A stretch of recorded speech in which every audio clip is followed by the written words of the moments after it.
சிவகங்கை மாவட்டம் திருப்பத்தூரில் தனியார் வங்கியில் 40 லட்சம் ரூபாய் மதிப்புள்ள நகை மோசடி நடைபெற்றதாக கூறி நகை விற்பனையாளர்கள் பெட்ரோல் ஊற்றிக்கொண்டு தற்கொலைக்கு முயன்ற சம்பவத்தால் பரபரப்பு ஏற்பட்டது. கௌதம் நிவாஸ் என்பவர் வங்கியில் 16 லட்சத்திற்கு அடகு வைக்கப்பட்ட நகைகளை மீட்டு நகை விற்பனையாளர் சங்கர் என்பவரிடம் கொடுத்து விற்பனை செய்துள்ளார். நகையை பரிசோதித்த போது அனைத்தும் போலி நகைகள் என்றும், இதேபோன்று அருண் பாண்டியன் மற்றும் கபிலன் ஆகியோரிடம் கைவரிசை காட்டியது தெரிய வந்தது. இந்த நிலையில் மூவரும் தனியார் வங்கியை முற்றுகையிட்டு வங்கி மேலாளர் மற்றும் வங்கி நிர்வாகிகளுடன் சண்டையிட்டனர்.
ஒரு வருஷமா நீங்க ஒரு வருஷம் கண்டுக்காம இருக்கீங்க.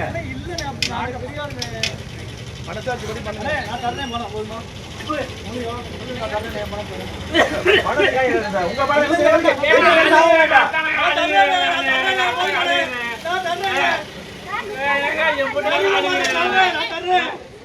சத்தம் வச்சு தரேன்.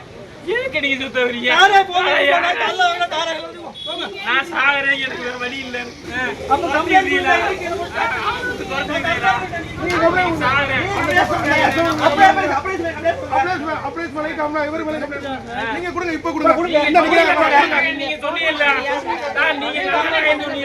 இப்படியே மாத்தி பேசுறியா? எல்லா வேலை நீங்க எல்லாமே தெரிஞ்சுக்கிட்டு கேக்குறீங்க.